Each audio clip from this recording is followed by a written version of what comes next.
हमारे साथ खास बातचीत करने के लिए कांग्रेस वरिष्ठ नेता अशोक अरोड़ा मौजूद है। तमाम जानकारी लेते हैं। सर, बजट सेशन चला हुआ है और आपका कल काम रोको प्रस्ताव भी आपने जो है दिया था और उसके ऊपर चर्चा भी हुई, क्या कुछ कहेंगे? देखिए, हरियाणा प्रदेश का युवा आज बहुत हताश है। रोजगार ना मिलने की वजह से हमारा जो युवा है अपराध की तरफ जा रहा है, नशे की तरफ जा रहा है और इवन डोंकी से विदेशों पे जाने पे मजबूर है।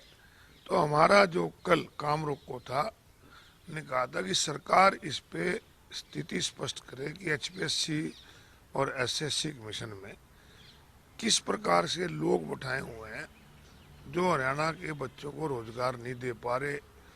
2022 में भर्ती एडीए की निकालते हैं, 2025 में वापस लेते हैं। एक समय था जब हरियाणा की आबादी 1980 में 1.25 करोड़ के करीब थी और सरकारी नौकरियां 4.5 लाख थी। आज आबादी तो 3 करोड़ के लगभग पहुंच गई है और जो नौकरियां हैं वो घट के 2.5 लाख के लगभग रह गई हैं। तो इस पे चर्चा करो, परंतु मुझे हैरानी होती है कि हाउस में बैठे लोग युवाओं के मामले में भी इस प्रकार की बात करते हैं कि तुम्हारे राज में ये होया था, तुम्हारे राज में होया था। भाई 11 साल तो तुम्हारे राज को हो गए हैं। अगर कांग्रेस ने कोई गलती करी थी जब भी तो तुम आए थे, अब ठीक कर लो। परंतु मुझे लगता है कि ये सरकार जो है ना, इन्होंने सरकार को लाड़े की दुकान बना दिया। एचकेआरएम में रोजगार दे रहे हैं, सस्ते में नौकरी मिल जाती है। 25,000 में, 30,000 में नौकरी करने वाले 1-1 लाख वाले को 25-30,000 दे रहे हैं। ये सरकार युवाओं का शोषण करने लगी है। और मुख्यमंत्री जब जवाब देने लगे, बोले तो 2 घंटे, परंतु किसी बात का भी सही जवाब नहीं। पिछले आंकड़े जो सरकारी अधिकारियों ने उनको लिख के दे दी वो पढ़ दिए बस। सर, कल आप लोगों ने मनरेगा को लेके एक कह सकते हैं कि प्रदर्शन चंडीगढ़ में किया, आप लोगों को डिटेन भी किया गया। तो इस प्रकार से कांग्रेस का अगला स्टेप क्या कुछ रहने वाला है, जिस प्रकार के मुद्दे आप उठा रहे हैं उनको लेके? पूरे राष्ट्रीय स्तर पे 10 जनवरी से 25 फरवरी तक मनरेगा बचाओ संग्राम था, उसी कड़ी में कल किया था। रही बात अगले मुद्दे उठाने की, अब प्रदेश का बजट आएगा।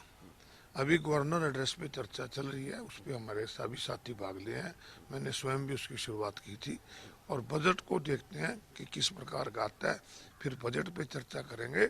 हमारा मकसद ये है कि प्रदेश से जुड़े, चाहे वो किसान की बात है, युवा की बात है, चाहे वो व्यापारी की बात है, चाहे कर्मचारी की बात है, हर आवाज हम विधानसभा में उठाएंगे ताकि लोगों को राहत मिल सके। सर, अभिभाषण का आपने जिक्र किया, लगातार अभिभाषण पे चर्चा भी जारी है, आपने ही शुरुआत की थी।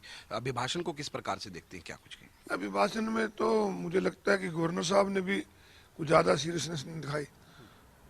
सरकार ने गवर्नर साहब को जो अभिभाषण पढ़ने के लिए दिया, उसमें 8 महत्वपूर्ण डिपार्टमेंट का जिक्र तक भी नहीं किया, जिसका मैंने विधानसभा में बताया। जैसे हेल्थ का है, स्पोर्ट्स का है और कई डिपार्टमेंट थे, कॉर्पोरेशन का है, उनका जिक्र तक भी नहीं था। तो अभिभाषण में जो सरकार को आईना हमने दिखाया है, अगर सरकार जनता के प्रति सीरियस है तो उनको बातों को मानना चाहिए। विपक्ष को विपक्ष के तौर पे नहीं, अगर विपक्ष कोई अच्छा सुझाव देता है तो उसको मानना चाहिए। सर, आखिरी सवाल लेना चाहेंगे। बजट सेशन 2 तारीख को जो है कह सकते हैं कि पेश होने वाला, बजट पेश होने वाला है।